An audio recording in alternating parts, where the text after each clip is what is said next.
Good morning and welcome to the 7th meeting of the Social Justice and Social Security Committee for 2025. We have no apologies this morning. Our first item of business for today is a decision to take agenda item 6 in private. Are we all agreed? Thank you. Our next item of business this morning is the consideration of the following two statutory instruments: the Social Security Uprating Miscellaneous Amendment Scotland Regulations 2025 and the Social Security Uprating Scotland Order 2025. These instruments are laid under the affirmative procedure, which means the Parliament must approve them before they come into force. I welcome to the meeting Shirley-Anne Somerville, Cabinet Secretary for Social Justice, and I also welcome her officials from the Scottish Government: Kyle Murray, Procedural and International Policy Team Leader, and Gemma McAllister, Lawyer, Legal Directorate. So thank you all for joining us today. And following this evidence session, the committee will be invited in the upcoming agenda item to consider motions to approve the instruments. And I remind everyone that Scottish Government officials can speak under this item, but not in the debate that actually follows. So the evidence session will focus on the regulations, as the order covers devolved benefits administered by the DWP under agency agreements for which the Scottish Government has agreed to follow UK Government policy. So I now invite the Cabinet Secretary to make a short opening statement. Thank you. Thank you. Good morning, Convener.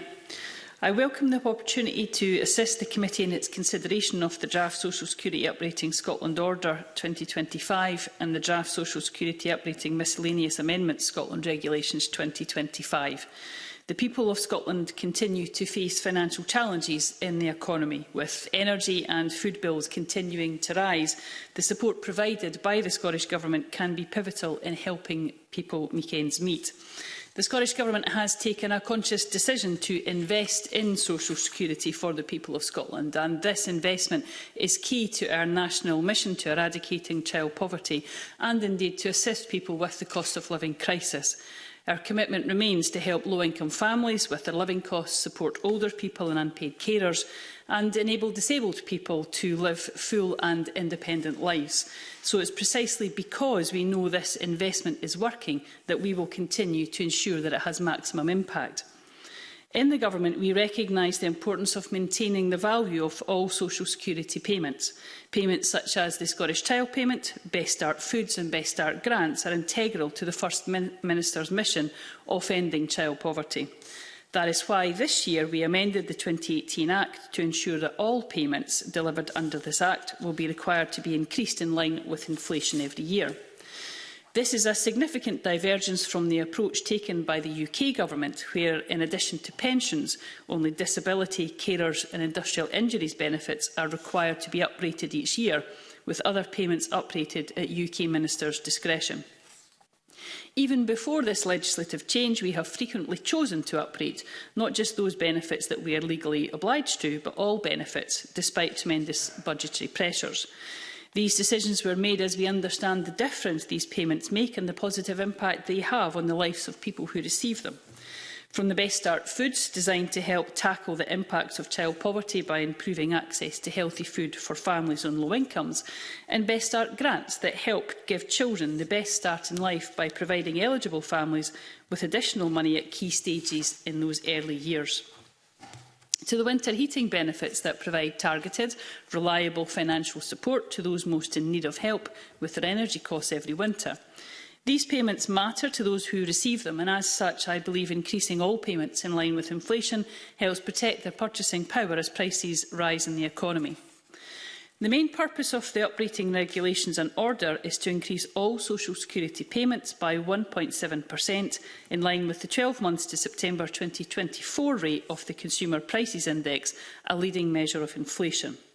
The exception to this is the industrial death benefit, which will be increased by 4.1% in alignment with the DWP, reflecting the growth rate of average weekly earnings in the UK from May to July 2024. The regulations also make some other much-needed changes, increasing the earnings limit from £151 to £196 for both carer support payment and carers allowance, means that carers will be able to earn an additional £45 per week and still receive these payments, helping to remove barriers to work and provide more stable financial support. Another amendment contained within the regulations reflects a new UK entitlement being introduced from April 2025, neonatal care leave and pay. The amendment will allow neonatal care pay to be treated as earnings for the purposes of entitlement to carer support payment, in the same way as maternity, paternity or adoption pay, mirroring the treatment of this new entitlement in the carer's allowance.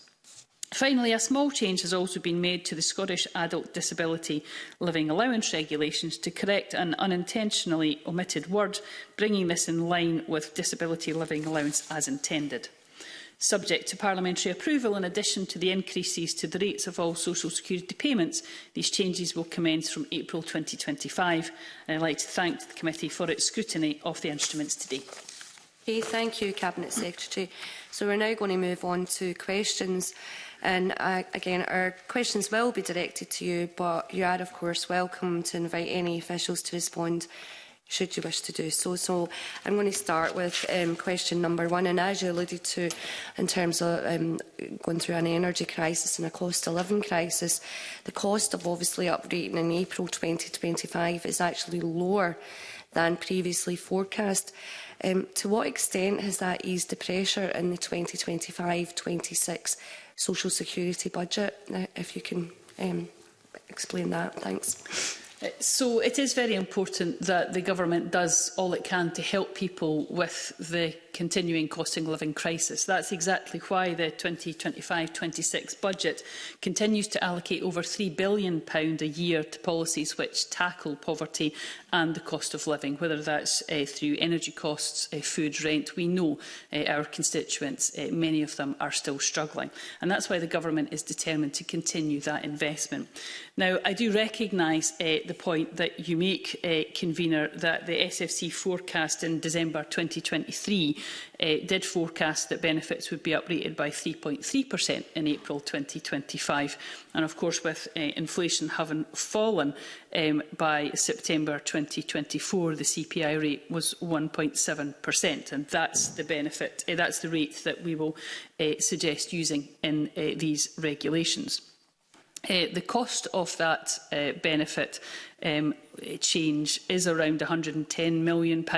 Yes, that is lower than the forecast from December 2023, but it is still a substantial investment that we will make. In essence, though, that change doesn't ease the pressure within the social security budget. Clearly, we take very seriously the SFC forecasts and look at how they change over time. And all of that is taken into account as we move forward with the discussions about what the budget will look like that's eventually presented to Parliament. So, of course, the budget that was presented to Parliament contained the known inflation rate that we would be putting, or we're certainly suggesting through these regulations that we would use. So, in essence, the changes were already taken account of as we moved forward with the budget deliberations before introduction of the budget. Okay, thank you very much for that response. And so moving on, so looking towards 2026 and 27, is the Scottish Government making any sort of contingency for benefit uprating being higher than what was forecast? Well, we do appreciate that because, of course, this is a demand-led budget when it comes to all social security. The work that the Scottish Fiscal Commission does in terms of the forecasting is exceptionally important as we look to the future year's budgets for the Scottish Government. Clearly, the implications are stark, and we've discussed those in committee previously, that the expenditure on social security is rising, and the Fiscal Commission is continuing to expect that to rise. Now, much of that is due to UK changes that will also see an increase in social security benefits at a UK level as well, and therefore will be covered by block grant adjustments. But clearly, because of the decisions that the government has taken to support low-income families through the Scottish Child Payment and the ability for us to do child disability payment and adult disability payment in a different way, we will see additional costs coming to the Scottish budget because of that. So we do need to take account of that as we move forward. Clearly, the committee will be well aware that the Scottish Government is required to balance its budget, and we need to look very carefully, therefore, at what the Fiscal Commission is forecasting and then how we will deal with that in future years. And the Cabinet Secretary for Finance has made clear during the work that she's doing on fiscal sustainability, and I'm working closely with her on that, that we'll continue to keep those matters very, very closely under review as we move forward with future years' budgets. Okay, thank you. Thanks very much. I'm now going to invite Marie McNair and then Liz Smith. Thank you. Thank you, Convener, and good morning, Cabinet Secretary. Obviously, you've mentioned that Carers Allowance Supplement is obviously increasing by 1.7%, and obviously this benefit's only paid in Scotland, and obviously the cost is borne by our budget. In your discussions with Westminster Government, has there been any indication that they intend to replicate this payment, or that they just intend to just keep carers in other parts of the UK receiving a lesser amount in Scotland?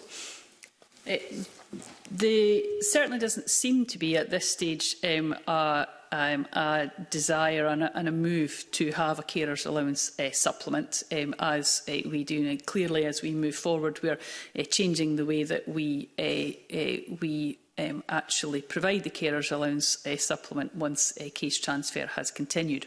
But it was the first change that we undertook when we had the devolution of social security, because we did recognise that carers need that additional support.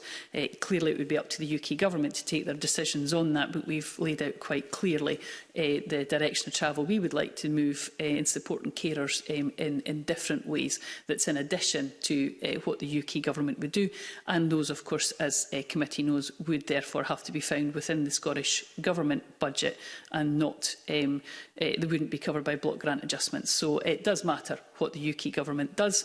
I hope they do consider this wider support for carers, but I'm not aware that they are. That is a lifeline to so many, as you know. Convener, that's me. I'll hand you back.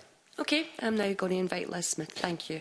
Just a technical question, Cabinet Secretary, and can I put on record I don't have any issues with the instruments as they are. One of the things that has come out at the Finance Committee quite regularly is the issue about whether the CPI measure is used or the RPI measure is used, because obviously that has an impact on forecasting.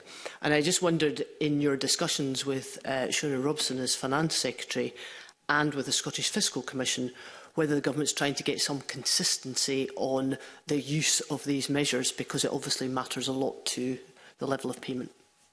If I may, Convener, this is the first opportunity I've had in a public setting to pay tribute to Liz Smith, and may I say I'm incredibly sorry to hear the news that she will be standing down at the next election.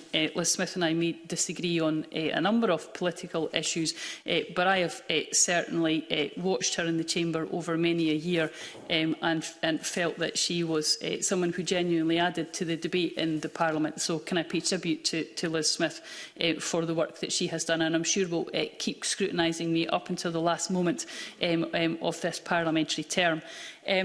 On the aspects around the measurements of inflation, it is a very important issue, and this was something which we are committed to continuously reviewing. We very recently undertook another review of the payments, the rate that's used within social security. Now, some of that, when we were initially starting, had to, of course, bear in mind that we used the same as what happened with UK Government because of case transfer and not having the two-tier system. But I do think that that it is the right method for us to use at this stage, regardless of that, because we are moving to the point where case transfer will be reaching its conclusion. It is very important that we do keep that under review. I know people have alternative views. There are other views around measures that aren't classed as official statistics yet, that people do think are a better measurement of inflation. But as for those examples, if they're not an official statistic, clearly they wouldn't be used at that time. But I give that as an example about how we're not just looking at RPR and CPI, but we're actually looking at a range of inflationary measures, and we will continuously keep that under review. Thank you, and thank you for the kind comment. Okay, thanks very much, and thank you for your kind words to Liz and me very much on behalf of the committee. Echo those words as well, and very much appreciate Liz being on our committee. We're all the better for having you, so thank you, Liz.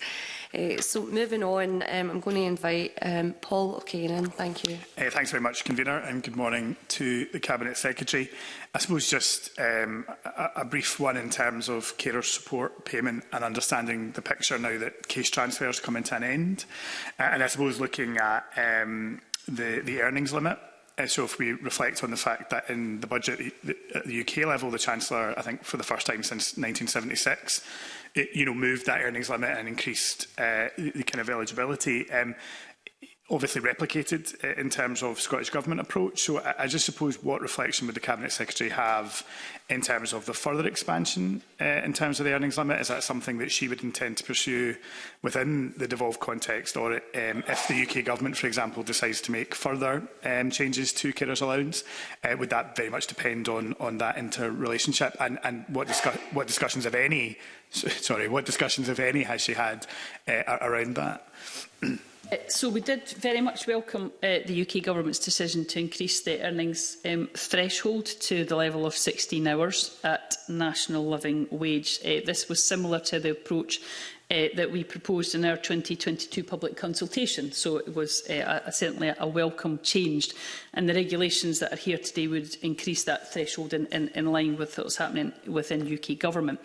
Once case transfers complete, we do have the opportunity to make different and further improvements for that. We'll clearly need to do that in terms of consultation with carers, but the consultation we've already carried out has pointed us in the direction of a number of changes that we will make, including a new payment, a new extra payment for those with multiple caring roles, extending support for carers when a caring role ends due to a bereavement, and changing the way we pay carers allowance supplement, as I mentioned to Marie McNair earlier, so that carers get the extra support more regularly. So those are the changes and assistances, further assistance that we'll be providing to carers through the devolved payment. We can, as Paul Kane rightly points out, once case transfer is complete, we can then look to different approaches to setting the earnings threshold that are taken by the UK Government. We've had public consultation. People have different views on that. So it's important that we do look at that.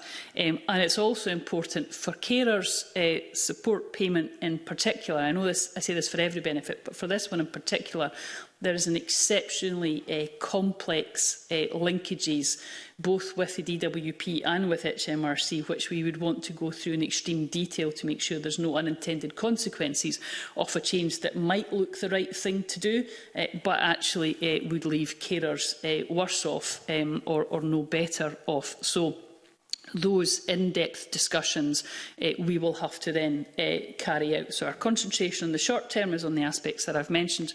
Over the longer term, this is something that we can look at. Does it matter if the UK Government makes changes? It matters in so much as if they make changes that increase the support to carers, that will clearly increase the block grant adjustments and therefore be able to assist the government, the Scottish Government, to be able to determine whether we would wish to use that money in the same way.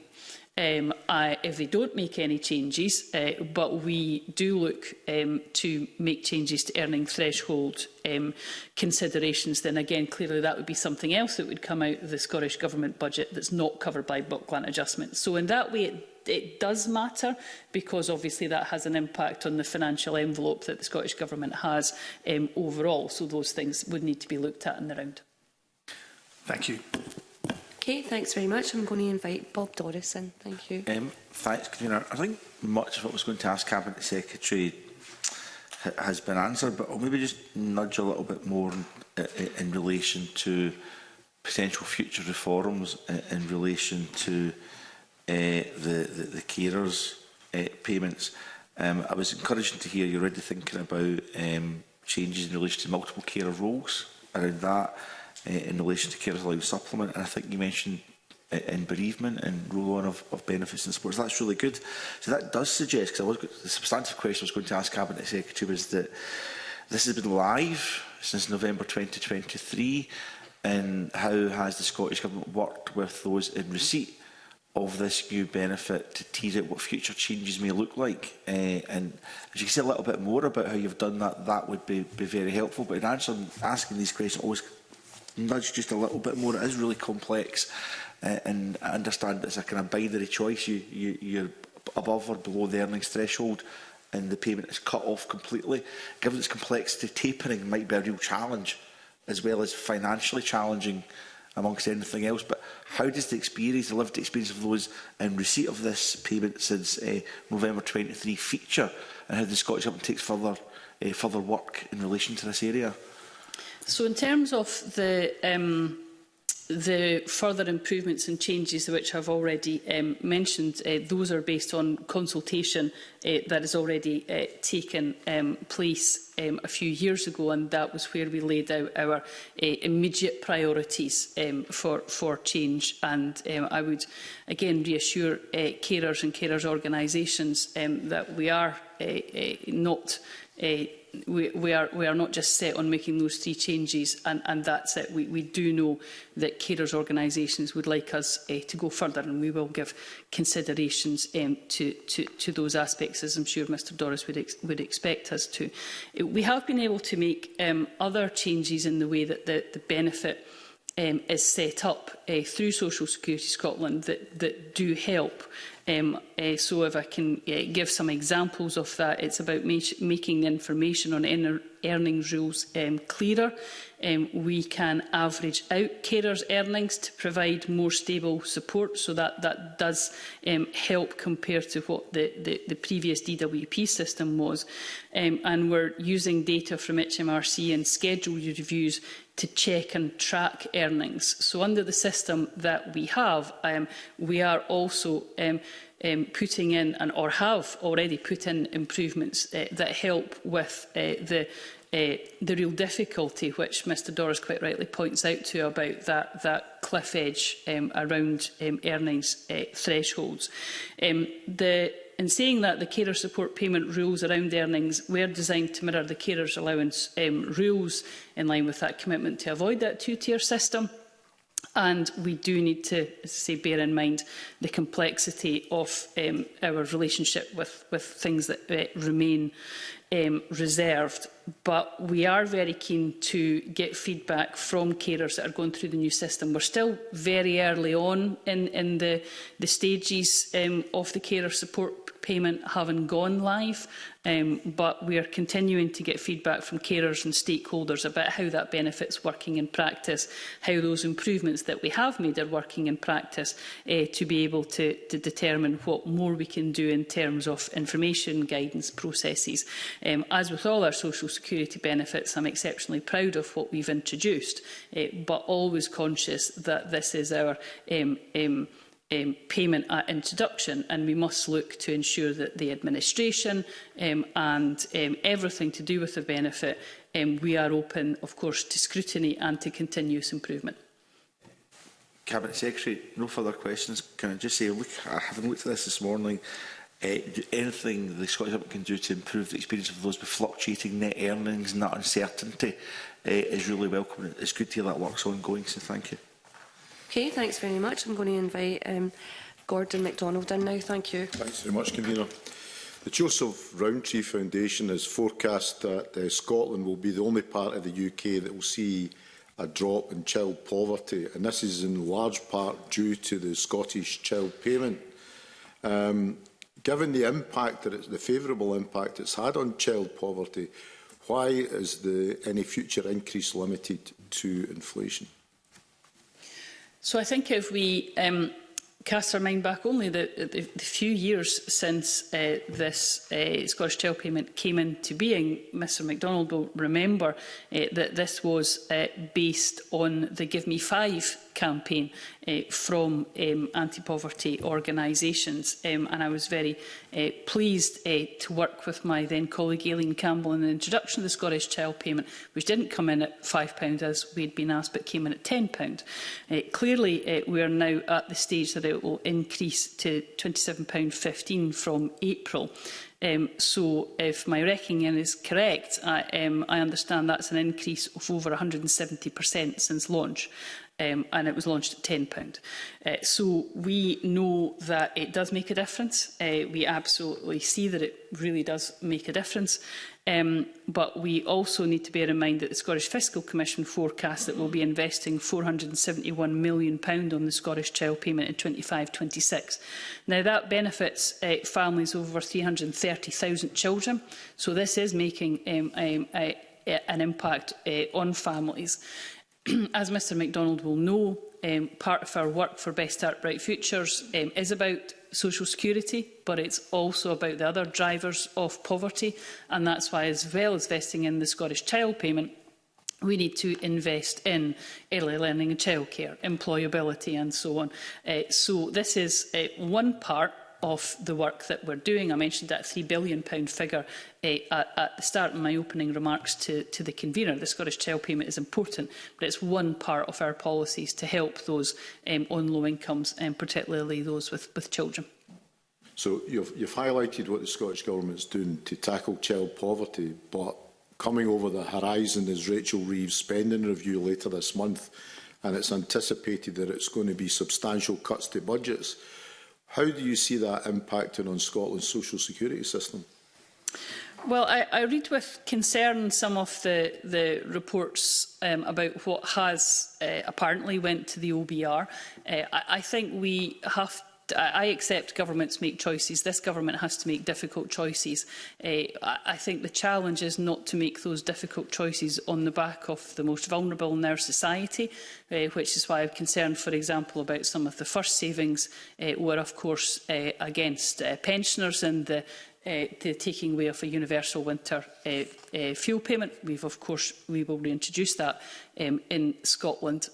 But the concern would be, as people take tough decisions in government, do they do so on the backs of disabled people and those on low incomes? That would clearly be a concern. Any of the changes that the Chancellor makes clearly will have implications on the Scottish Government block grant, and if it's made in changes in social security for those aspects that are devolved, that will clearly have an implication for our block grant that we receive for the adjustments in social security. So all of that matters, because I'm very conscious that many members wish the government to go further. Many organisations do, but that's why we have to take an exceptionally close eye on what's happening within Rachel Reeves' decisions, because they will have an impact on the overall Scottish budget, and particularly if she makes changes in certain aspects of welfare. That's extremely concerning, but most importantly, it's extremely concerning for those that rely on those payments. Thank you. I'm now going to invite Jeremy Balfour in. Thank you. Thank you, Convener. Good morning, Cabinet Secretary. Again, just for the record that I'm on ADP. Just following on from Mr MacDonald's question in regard to the direction you think the Scottish Government go, if, as we've read, there are likely to be fairly major cuts to social security announced at Westminster. Obviously, for the winter payment this year, you had to go along with what the UK did and followed suit. If there was to be a change within ADP or other benefits, PIP, at Westminster, would the Scottish Government have to mirror that in this financial year, or is there any way that that could be mitigated in a way that it wouldn't have to be passed on in Scotland? So we don't have to in terms of being statutorily obliged to. We do have to face up to the financial realities of implications of UK government decisions. We also are challenged by the speed at which UK government will make decisions, and particularly the challenge that we had with the winter fuel payment was it was being done in year. So we were having to make a saving in year because the money could not be found immediately in that situation where you're already well into the financial year and budgets are already committed. So I would hope, very much hope, and we have had these points made to UK government ministers, that making changes like that at speed like that has implications, particularly for devolved budgets, and we need to find a better way of working. I fully respect that the UK government can make decisions however it wishes to do, but it does need to bear in mind it has implications for what happens in Scotland, particularly if they're being taken at speed. I do remain concerned about what Rachel Reeves is coming forward with. It would appear that much of the cuts, from what we're hearing, and they are still all rumour and a bit of guesswork at this moment, would appear to still be on the reserved benefit side rather than implications for what's happening for aspects like PIP and therefore CDP and ADP. But it may, the Chancellor may choose to look at areas that have been devolved at Scotland. We are not obligated to make those changes. I wouldn't wish in any way to make those changes because I know the difference it makes to people. So there is no intention for the Scottish Government to change its approach to CDP and ADP. We've worked very hard with those that were on DLA and PIP to make the changes that we have, and I know people would wish us to go further with those changes. We don't intend to follow what's happening down in Westminster because I think that would be exceptionally detrimental to those who receive those payments, who are entitled to them. Clearly we will then, if there are implications for the Scottish Government budget, we would need to take that into consideration at the time and work out our strategy for dealing with that, but it wouldn't be on the back of disabled people. I mean, if I could just kind of follow on from that, and again, I, like Liz Smith, welcome the things that we've been asked to look at today, and we'll be voting for them. I suppose, going forward, I understand this is an investment in Scotland, social investment, as you have said on a number of occasions, but that investment comes with a cost that has to be met within the Scottish budget, and you will have seen the forecast figures that are likely to come out in 26, 27, 28, which are over £1 billion.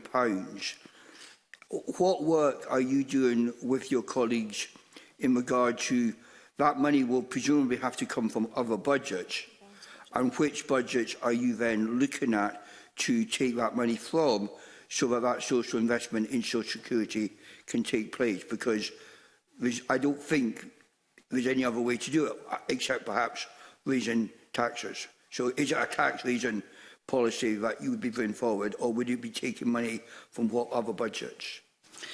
So I'm pleased that Mr Balfour will support the regulations in front of us today, particularly on the basis that he moved a very similar amendment to the one I came forward with at stage 2. So I would have politely pointed out a slight U-turn had he not on those issues. But I do take his point on the fiscal sustainability for social security.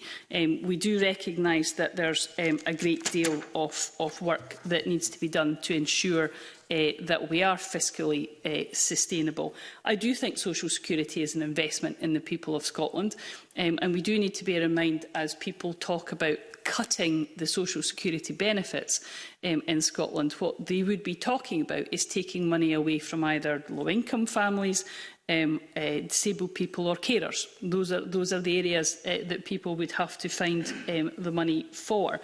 Now, Social Security Scotland officials are working alongside Exchequer colleagues to feed into that fiscal sustainability work, and I'm working closely with the Cabinet Secretary for Finance on that. That delivery plan will be published alongside the NTFS. As part of that work, we clearly have to challenge ourselves about how to run the system as efficiently, as effectively as possible. So there's work to be done that doesn't involve cutting benefit expenditure, but making sure our system is fit for purpose. I would say that in 25-26, 82% of social security benefit expenditure was funded through block grant adjustments. So when we're looking at an increase to the level spent on social security in Scotland, there will be a proportion of that, a substantial proportion of that, that will be covered because the Scottish Fiscal Commission's forecasts are based on things that are happening right across the UK. So not all of the increase in social security expenditure has to be found through the Scottish Government budget without that money coming in. So I would caveat that there's two different areas to that. On the areas where we have additional investment over and above the Scottish block grant adjustment, I would say the easiest way for the Scottish Government to be able to review the costings that we have in social security would be for the Westminster Government to relieve us of the burden of mitigating some of the worst excesses of the UK government system, such as the two-child cap, the benefit cap or the bedroom tax. If Mr Balfour's looking for an easier solution for us to be able to reduce our social security expenditure, it may be to end, or at least certainly reduce the amount that we have to mitigate to protect people from the worst excesses of Westminster. Yeah, that's interesting.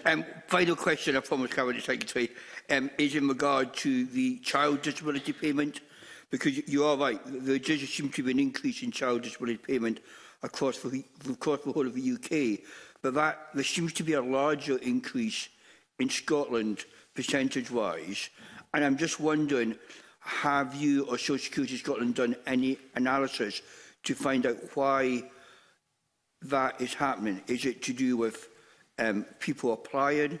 Is it to do with health conditions that aren't found in other parts of the UK? Or is it to do with the way that people are being assessed? I just wonder if any work is done around that particular benefit. So we very closely at what happens with all our benefits, but I would point to the fact that in December 2024, the Scottish Fiscal Commission published a revised forecast showing disability payment increases from 24-25 to 25-26 of £94 million or 18%, and that's been fully funded through the Social Security block grant adjustment that we received from the UK Government. So again, I point to the fact, and use this as an example, about an increase in a social security expenditure here may be covered by block grant adjustment. There are other aspects, CDP is one, but there are other aspects around ADP, for example, as well, where we are seeing people coming forward. The evidence for that, and indeed what I hear from people directly on my visits, is they are coming forward because the system is easier to navigate. So it's still a robust system, but it's an easier to navigate system. And people don't fear actually reporting a change of circumstance as they did under the previous regime, because they actually feared that they might lose rather than actually get additional money that they felt they were entitled to. So while we look at the amount that we are paying for CDP and ADP, I would reflect greatly on the fact, for example, when I was at a recent visit to the RNIB, where I spoke to a gentleman there whose condition had deteriorated, and he had not came forward because he feared what would happen, because his experience of going forward initially was so bad that he didn't enter into the system and didn't report a change of circumstance until he moved on to ADP. He's now on a greater entitlement. He should have been for some time. And I'm hearing directly from people, and I'm sure members are as well when they speak to their constituents, about people coming forward that did not come forward under the previous regime. Those are areas which I'm very proud of, that we're delivering a system. Yes, that has cost implications, but we have to ensure that the benefits that are there are available for everyone who's entitled to it and who they are supported to get through that. So I think, as Mr Balfour knows very well himself, as we went on this journey with social security, there are different reasons for social security expenditure, some of going up. Some of it will be UK-based, some of it will be due to changes in here, and we need to be careful to separate that out, as the Fiscal Commission does in their forecasting. Commissioner. Thanks very much. I'm now going to invite Bob Doris back in, and then that will conclude our questions. Thank you. It's just a brief question, Cabinet Secretary, because Mr Balfour mentioned the Scottish Fiscal Commission. The Scottish Fiscal Commission gave evidence to this committee not that long ago, and one of the questions I was asking them was what forecasting work they might do about suggested changes at a UK level in relation to reserve benefits, or indeed benefits with a devolved aspect, but they'd be Barnett consequentials if there were changes made at a UK level. And the Scottish Fiscal Commission said, well, they're tasked very much with assessing the policy decisions of the Scottish Government and forecasting around that. But you said this morning, Cabinet Secretary, to also look at what is happening across the UK and what the impact would be for Scotland.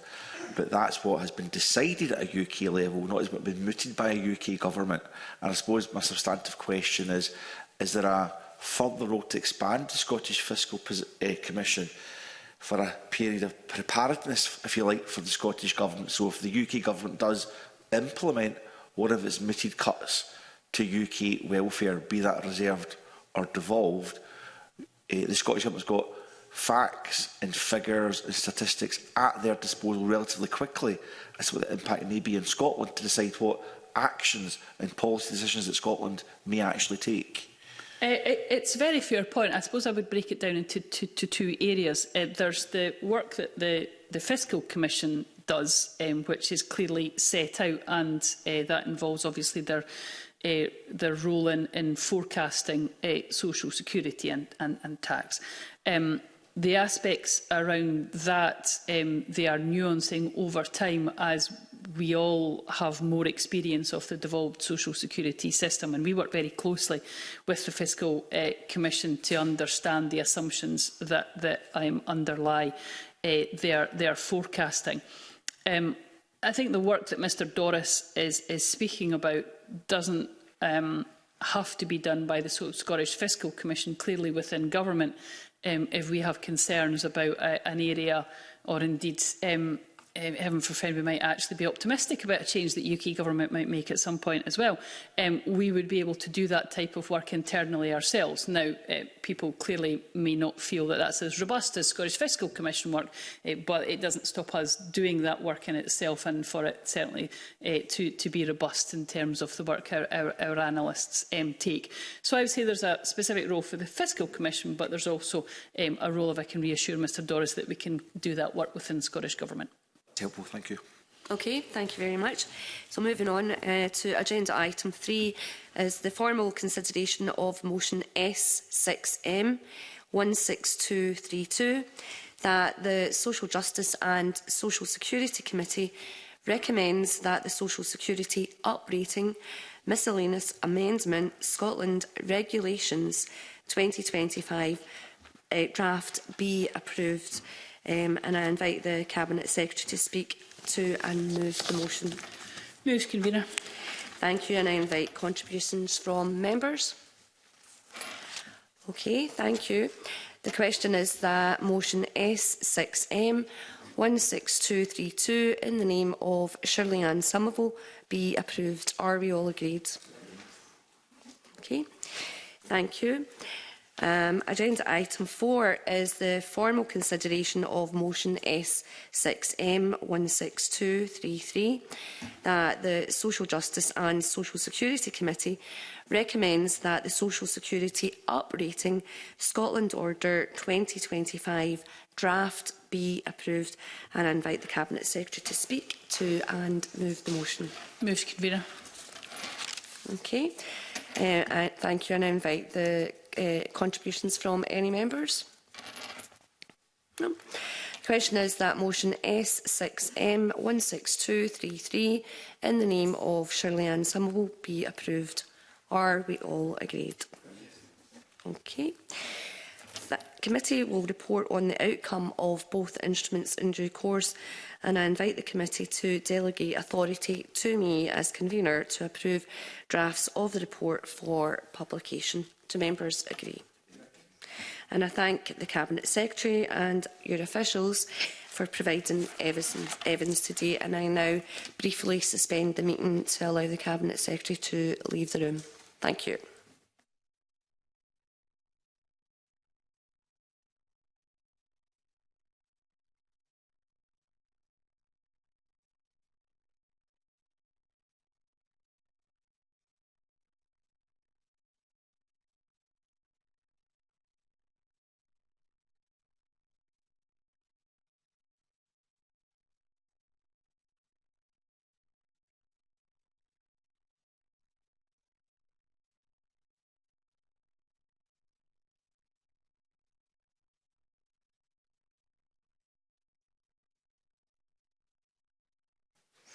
Okay, our next item of business is the consideration of a Scottish statutory instrument, the Council Tax Reduction Miscellaneous Amendment Scotland Regulations 2025.